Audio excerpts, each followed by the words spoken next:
Right, I've been asked to do some videos on provisional cast-ons. There are two cast-ons that I use regularly. I'm going to show you the crochet chain one first. This is the one that I use for small amounts of stitches, probably less than 10, but it's quick and easy to do if you know how to do a crochet chain. It's quite important that you can tell the difference between the front and the back of the chain as well. So that you know where you're working into. So to do this, make a slip knot, use a crochet hook. I tend to use one that's a little bit bigger than you would normally use with the yarn. You want to use, for this provisional cast on yarn, you want to use a fairly smooth, this one is cotton, so a fairly smooth yarn that isn't very likely to snag on anything. So if we're going to assume we're doing a provisional cast on for 6 stitches, how we do it is we're going to chain. I'm just hoping you can see that properly. I'm going to chain more than 6 stitches to start with. I've got purple nail varnish on my finger, look. So I'm going to chain more than 6 stitches, which just gives me a little space in case one goes a bit wrong. I can skip it.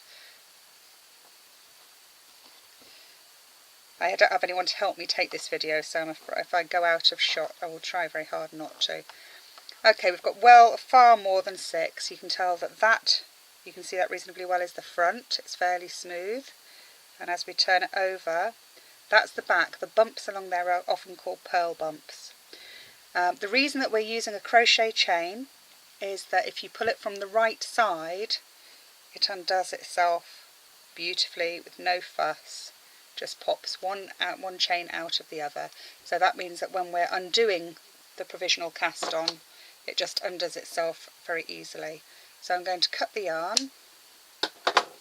What is important is to remember which end to undo from, because it will only undo nicely from one end, and they both look pretty much the same, to be honest. So what I tend to do is I will tie a series of 3 little knots fairly close to each other on the end that I'm going to pull.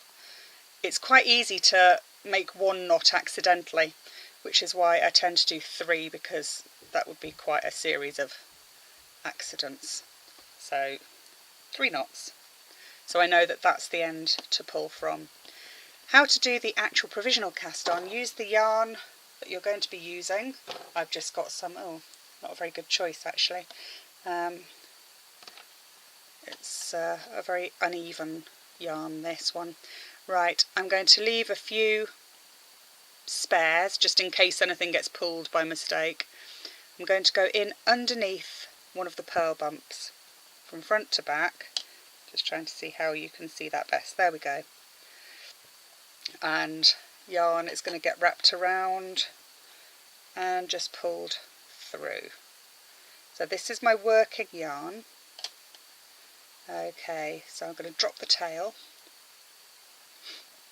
and go into the next purl bump.